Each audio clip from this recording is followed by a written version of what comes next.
welcome to my show. Is this a show? Can I call this a show? Hey guys, it's Ruthie. Welcome to my channel if you're new here, and welcome back if you've been here. Also, if you're new, it would be really cool if you hit the subscribe button, and maybe you like the video, and maybe you leave a comment, and maybe you even hit that share button. Just a thought. Could be cool. So today I want to talk about why your pain matters. No matter what your pain happens to be, I just want to let you know that it matters. It matters a lot. And this is kind of bundled with the idea that comparing, any general form of comparing yourself to others, ultimately leads to despair. The few notes I wrote down for this is compare and despair, why not to compete with your pain, suffering is not a competition, and your pain matters. So, I'm sure there's examples of like how comparing in maybe professional settings or comparing yourself to your peers or those you admire can be a positive thing and like help you work toward where you want to go, what moves you gotta make and all of that. But when I'm talking about comparing here, I mean comparing levels of pain.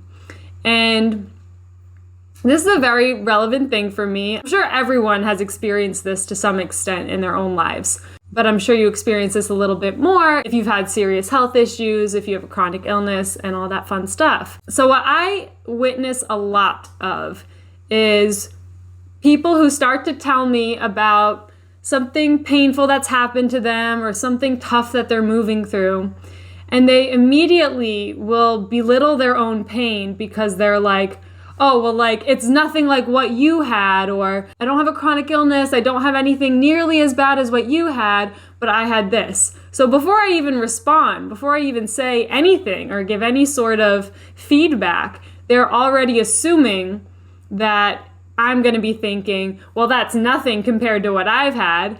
And I mean, a lot of people talk like that, and a lot of people think like that, unfortunately. So I guess it's kind of a learned response to like give a disclaimer of like, I know that this isn't as bad as what you had, but, and then talk. However, I think that is a really damaging way of thinking, and I think it's one of those slowly chip away at your own experience and how you value yourself and your emotions. Like, I think it's a pretty harmful thing. And I'll catch myself doing this too with certain people I find myself talking to. But it's really, really important that we all understand that the worst pain I have ever experienced is the exact same thing as the worst pain you have ever experienced. And I mean, if the worst pain you've experienced is a splinter, and the worst pain I've experienced is surgery and recovery and whatever. Yeah, I know it sounds kind of crazy to say that, but stay with me for a second. They're both the worst thing that you know. So the thing that's so painful about pain is that when it happens to you, when it's like a shocking amount of pain, you've never experienced anything like it. It is a fresh feeling. And even if you have experienced pain in the past, that's even around the same level of pain, nothing prepares you for being in severe pain. And this goes for emotional pain as well, not even just physical pain. And the contrast between how good you've ever felt and now this level of pain. There's no amount of listening to other people's pain that will prepare you for when you are experiencing it yourself. And having an idea in your head, well, this is nothing compared to so-and-so. What you're doing there is starting your whole train of thought with people who aren't you. And it's making you start thinking by comparison. And it's impossible to compare pain. It is impossible. And the worst thing that you have experienced is the same as the worst thing I have experienced, because it is the worst that we know. And if you experience something that is worse than what you've experienced before, that becomes your new worst, you know? So it just keeps expanding, but it's always personal to you. And it's never something that can be ranked against other people. And some people have a very high pain tolerance. Some people don't think that getting a tooth pulled hurts, and other people, that's like the worst possible thing. So it really makes no sense to compare what you've experienced to what other people have experienced, because they're not you. And we all have different past experiences. We all have different thoughts and ideas. We all have different perceptions of what the world is, and learned perceptions of what the world is.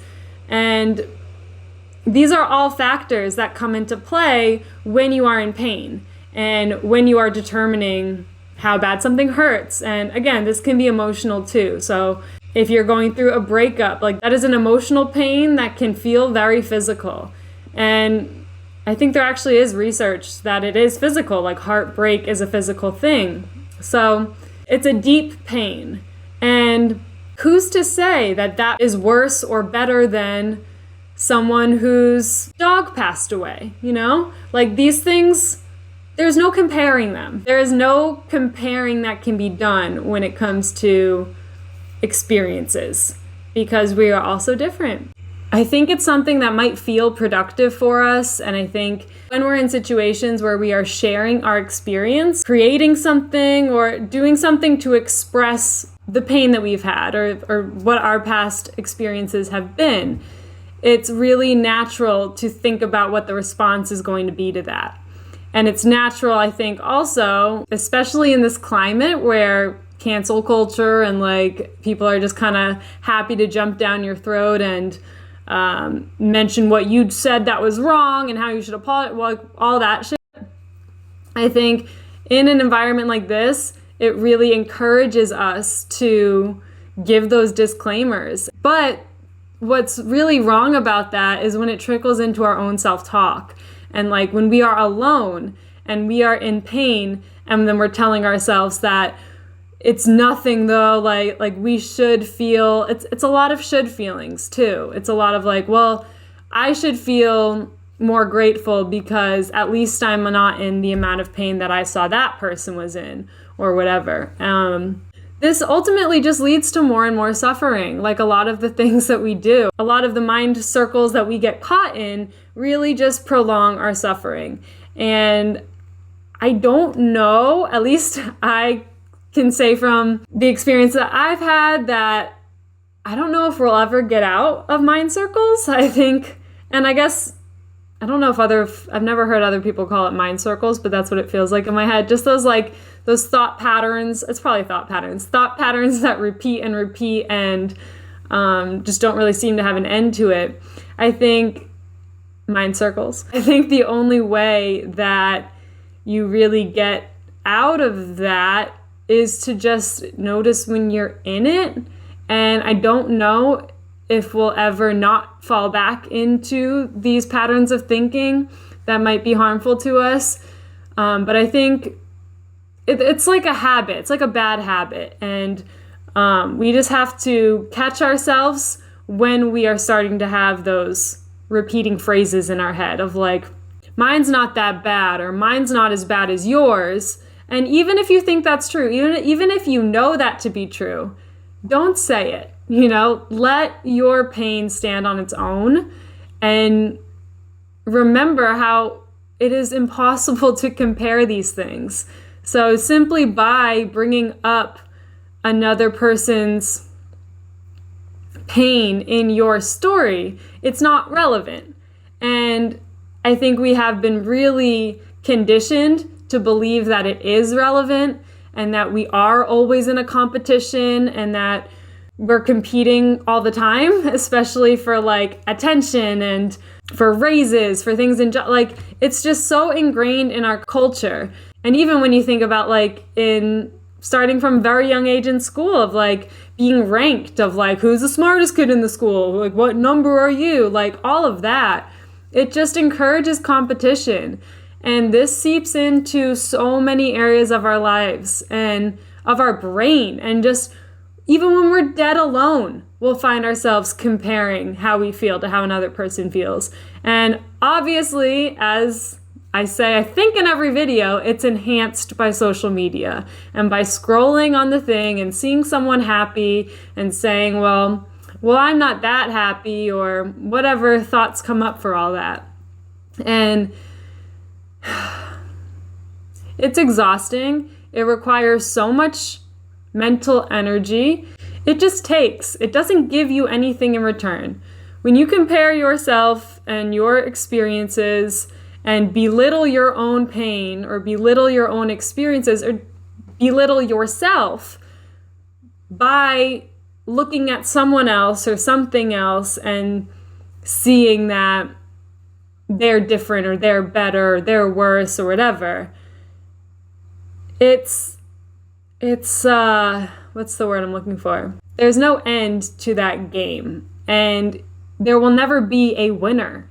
You will never be confirmed to have less pain than someone else. You will never be confirmed to be less happy than someone else or more. Like, there's no ranks. Nobody is ranking your level of pain. Nobody is ranking your level of happiness. These are things that only you know. Only you know how much pain you genuinely are in. Only you know how happy you genuinely are. And only you know what things can help either way. Like, what things can help you feel a little bit less in pain, what things can help you be a little bit happier. Other people are irrelevant in these things. And just because other people are irrelevant, that doesn't mean that we shouldn't share these things with other people. I think it's really valuable to share how you are feeling with others. And it can be done on its own. You don't have to share how you're feeling with others by bringing in the way other people are feeling into it, or by considering the way other people are feeling into it. There is a little bit of a gray area, I think, because I think it is important to consider your audience and consider what views they could have and where they can be coming from as they're listening, or what filters they are hearing your story through. It's really important to acknowledge that, I think, for obvious reasons, but like, if you're talking to someone who has been poor their entire lives, don't be complaining about you not being able to afford a plane ticket somewhere, you know, like if they're trying to pay their rent. Like, simple things like that I think are just a given. I think they're obvious. I'm not really talking about that. I'm talking more about, like, in support group settings, or like when you are sharing what's on your heart, you're sharing what you've been moving through, the pain that you've experienced. It's not helpful to compare that to anyone else's. And all that does is belittle yourself and belittle the pain that you've had. And you deserve more than that. I know that all of our feelings are valid. And however you're feeling right now, whatever your pain level is, it's valid. And that's a simple fact. So do yourself the favor of letting it stand on its own and letting these things be separate. When you're listening to someone else's pain, don't be comparing it to yours, and don't be that person that gives that response of like, oh, well, you think that's bad. I've went through all of this. Don't be that person. Never be that person. Just listen to someone else's story and let it stand on its own. Respond to what you've witnessed as they told the story. Say what part stood out to you or whatever. You don't have to turn it back to you. And it's the same thing that goes when you are speaking. You don't have to constantly acknowledge the other person and what their experience may have been, when this is a thing that's really about you and about what you are moving through. It doesn't have anything to do with anyone else. And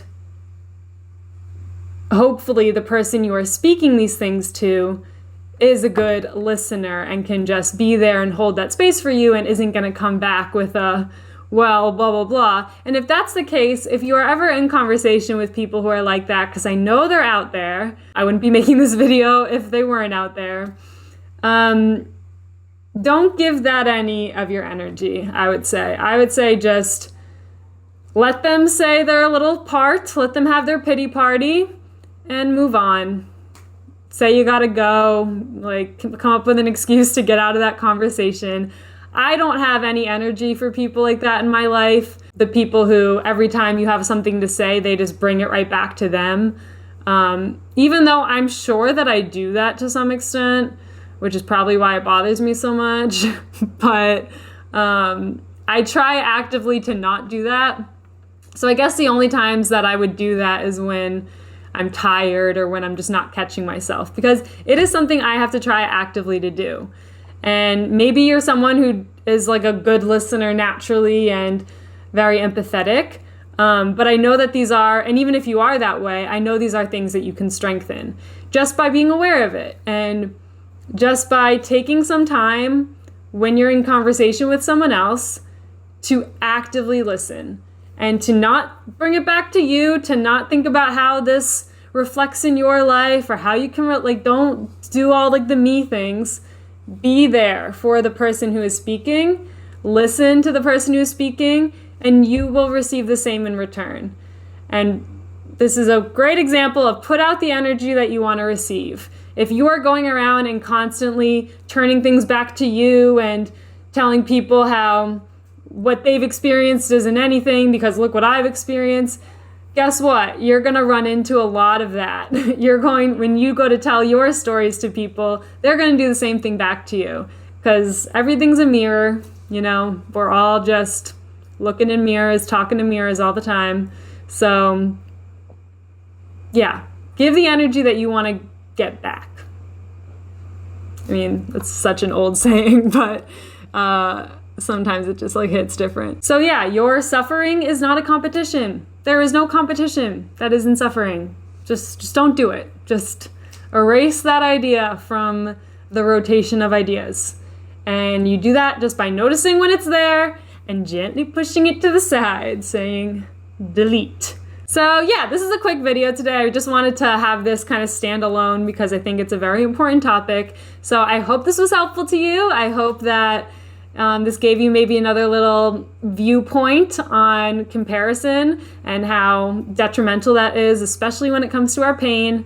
Compare and despair. Remember that. I'll put some links down in the description of some great podcasts I heard. I remember there was a Brené Brown podcast that talked about this. I think there was a TED Radio Hour episode that talked about this in my notes. So I'll put all those links down in the description if you want to go deeper into this topic.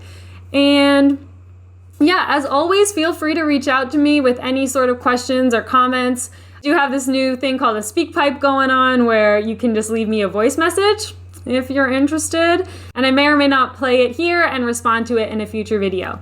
So if that interests you, all the links are where the links are. So yeah, thank you guys so much for watching this video. I hope it was helpful. I hope you share it if you liked it. And I'll see you in the next video.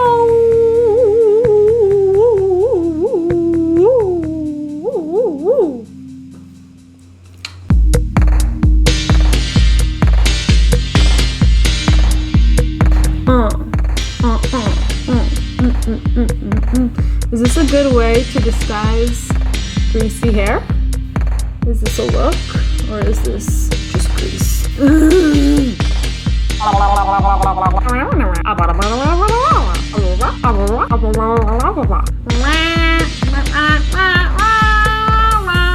Okay, my dad's mowing the lawn now. I hope you can still hear me over this loud ass lawnmower. Okay, I'm done now.